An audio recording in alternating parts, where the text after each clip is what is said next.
Hello viewers, আজকে আমি কথা বলবো প্রিপেড কার্ড, ডেবিট কার্ড এবং ক্রেডিট কার্ডের মধ্যে অ্যাকচুয়ালি কি ধরনের পার্থক্য এবং সুবিধা অসুবিধা সেগুলো নিয়ে।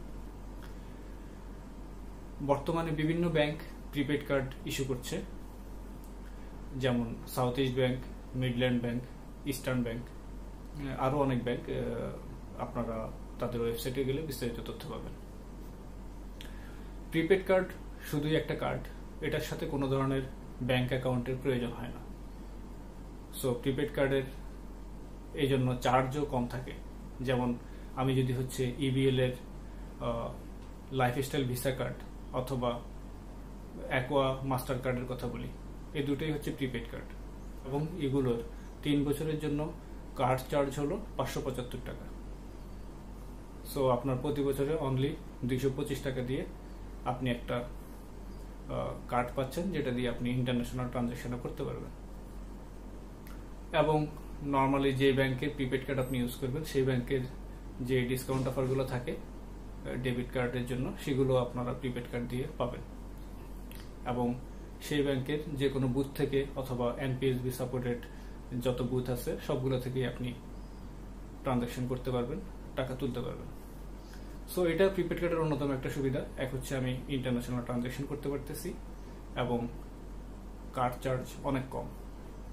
সো যারা আলি এক্সপ্রেস, আলিবাবা অথবা হচ্ছে যে বিভিন্ন ধরনের বুস্টিং এর কাজ যারা করেন ইউটিউব অথবা ফেসবুক, তাদের জন্য প্রিপেড কার্ডটা অনেক ভালো একটা অপশন। সবচেয়ে কম খরচ এবং মোটামুটি ফ্যাসিলিটি ভালোই। এত কম খরচে ফ্যাসিলিটি আপনি ডেবিট কার্ড অথবা ক্রেডিট কার্ডে পাবেন না। এখন কথা হচ্ছে প্রিপেড কার্ডে আমার দুটো কারেন্সি থাকে, একটা বিডিটি আর একটা ইউএসডি। ফরেন ট্রানজাকশন করার জন্য আমার যেটা করতে হয় সেটা হচ্ছে যে আমার ইউএসডি পোর্শনে অবশ্যই ব্যালেন্স থাকতে হবে এবং আমার কার্ডটা অবশ্যই কার্ডের বিপরীতে পাসপোর্টে এন্ডোর্সমেন্ট করা থাকতে হবে এবং ই কমার্স গেটওয়েটা অ্যানাবল থাকতে হবে। এই তিনটা জিনিস যদি অ্যানাবল থাকে তারপরে হচ্ছে যে আমি ফরেন ট্রানজাকশন করতে পারবো।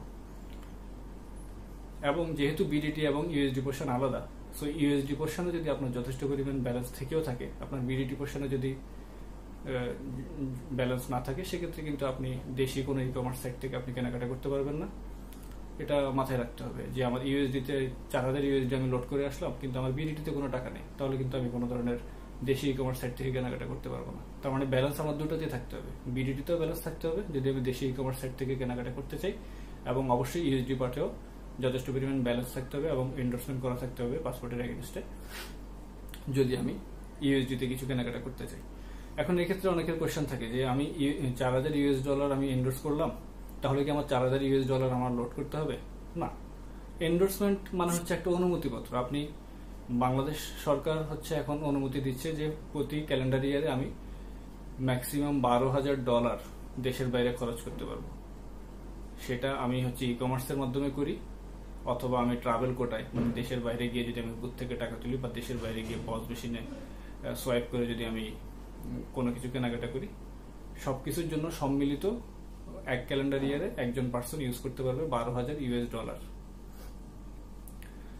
তো আপনি চাইলে $12,000 ইউএস ডলার আপনি এন্ডোর্স করে ফেলতে পারেন, কোনো সমস্যা নেই। কিন্তু $12,000 ইউএস ডলার এন্ডোর্স করতে গেলে যে আপনার $12,000 কার্ডে জমা করতে হবে, এরকম কোনো ধরনের লিমিটেশন নাই। আপনি চাইলে কোনো ডলার লোড না করেও আপনি $12,000 এন্ডোর্স করতে পারবেন। এন্ডোর্সমেন্ট মানে হচ্ছে যে আপনি অনুমতি নিচ্ছেন যে আমি এত ডলার ম্যাক্সিমাম আমি ইউজ করব এই ক্যালেন্ডার ইয়ারে। এই হচ্ছে বিষয়। তার মানে এন্ডোর্সমেন্টের সাথে ডলার লোড করার কোনো সম্পর্ক নাই। কিন্তু ইন্টারন্যাশনাল ট্রানজাকশন করার জন্য যেটা বললাম, আপনি এন্ডোর্সমেন্ট করলেন প্রথমে, এরপর অবশ্যই আপনি ডলার জমা করবেন। তারপরে আপনার দেখতে হবে আপনার ফরেন পার্টটা অ্যানাবল আছে কিনা।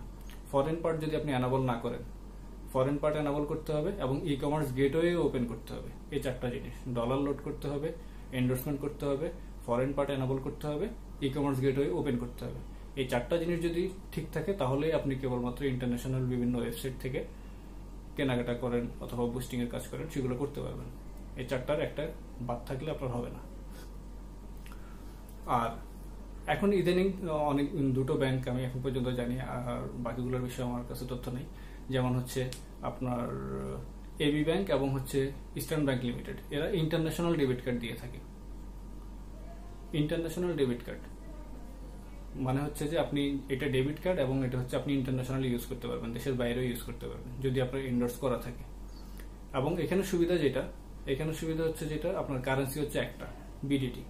সো আপনাকে আলাদা করে ইউএসডি লোড করার যে ঝামেলা সেটা করতে হবে না। আপনি যে কোনো সাইট থেকে কেনাকাটা করবেন, আপনার অটোমেটিক ইউএসডি থেকে সমপরিমাণ বিডিটি অ্যামাউন্ট কেটে নেবে। তার মানে হচ্ছে প্রিপেড কার্ডে দুইটা কারেন্সি থাকে, ডলার এবং বিডিটি। আর ইন্টারন্যাশনাল যে ডেবিট কার্ড সেটাতে কারেন্সি থাকবে একটাই, সেটা হচ্ছে বিডিটি। কিন্তু আপনি যে কোনো কারেন্সিতে আপনি কেনাকাটা করতে পারবেন, এক্সচেঞ্জ রেট অনুসারে আপনার বিডিটি অ্যামাউন্ট থেকে টাকা ডিডাক্ট করে নেওয়া হবে। এক্ষেত্রে আর একটা ইনফরমেশন বলে রাখি, যত কার্ডই হোক না কেন, প্রিপেড, ক্রেডিট অথবা ইন্টারন্যাশনাল ডেবিট কার্ড, আপনি ডলার ছাড়া অন্য কোনো কারেন্সিতে যখন কেনাকাটা করবেন তখন আপনার মার্কআপ চার্জ থাকবে। এটা ব্যাংক ভেদে 2% থেকে 3%-এর মধ্যে হয়ে থাকে। মার্কআপ চার্জ কি? যেমন আমি মনে করেন ইন্ডিয়ান কোনো ওয়েবসাইট থেকে কিছু কিনবো, সেখানে দামটা দেওয়া আছে রুপিতে, কিন্তু আমার কার্ডে তো এন্ডোর্স করা হচ্ছে ডলার এবং আমি কার্ডে লোডও করেছি ডলার। তাহলে কি হবে? সে রুপিকে প্রথমে ইউএস ডলারে কনভার্ট করে নেবে, কনভার্ট করে এক্সট্রা 3% চার্জ সে আপনার থেকে নেবে।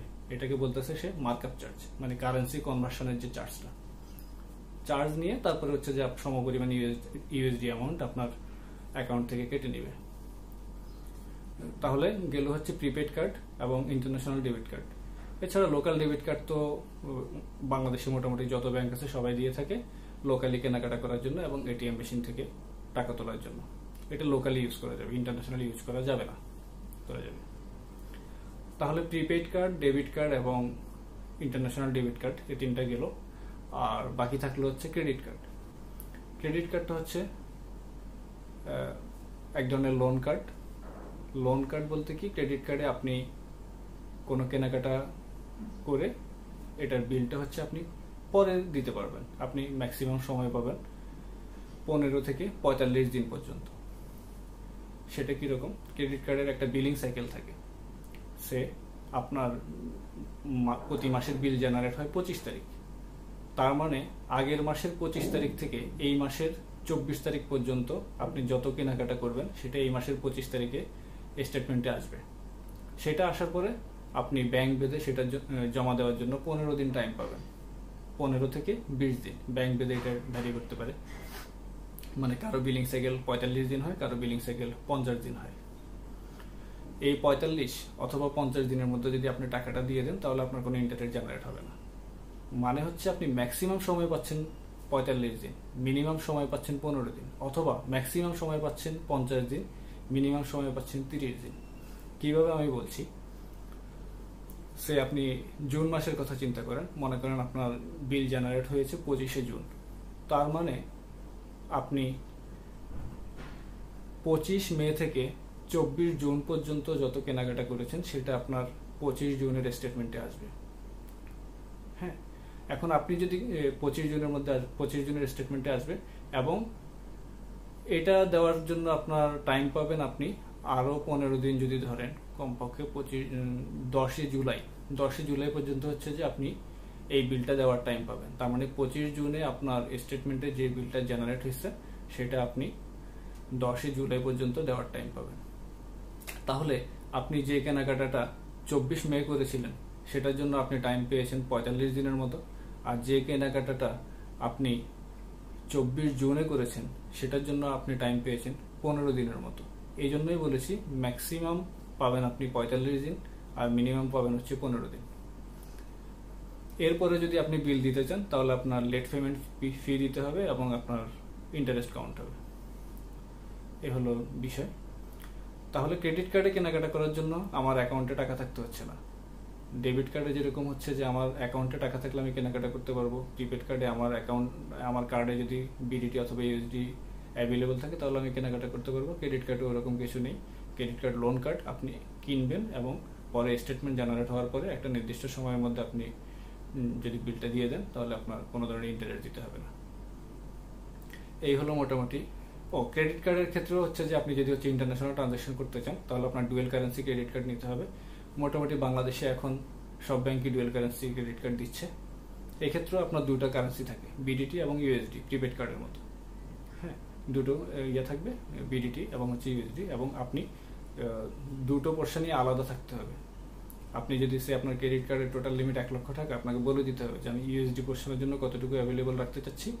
আমি বলে দিলাম যে 20,000 টাকা আমি ইউএসডি রাখতে চাচ্ছি আর 80,000 টাকা আমি লোকালে রাখতে চাচ্ছি। ওভাবে বলে দিতে হবে, অ্যাসাইন করে দিলে সেই অনুসারে হচ্ছে যে আপনার বিডিটির জন্য লিমিট থাকবে তখন 80,000, ইউএসডির জন্য লিমিট থাকবে 20,000। এভাবে আপনি নিজের সুবিধা মতো লিমিট পরিবর্তন করে নিতে পারবেন। ধন্যবাদ সবাইকে। এই ছিল আমার মোটামুটি প্রিপেড এবং ডেবিট এবং ক্রেডিট কার্ডের মধ্যে পার্থক্য। কারো যদি কোনো ধরনের কোয়েশ্চেন থাকে আপনারা কমেন্টে জানাতে পারেন, আমি অ্যান্সার দেওয়ার চেষ্টা করব। ধন্যবাদ সবাইকে।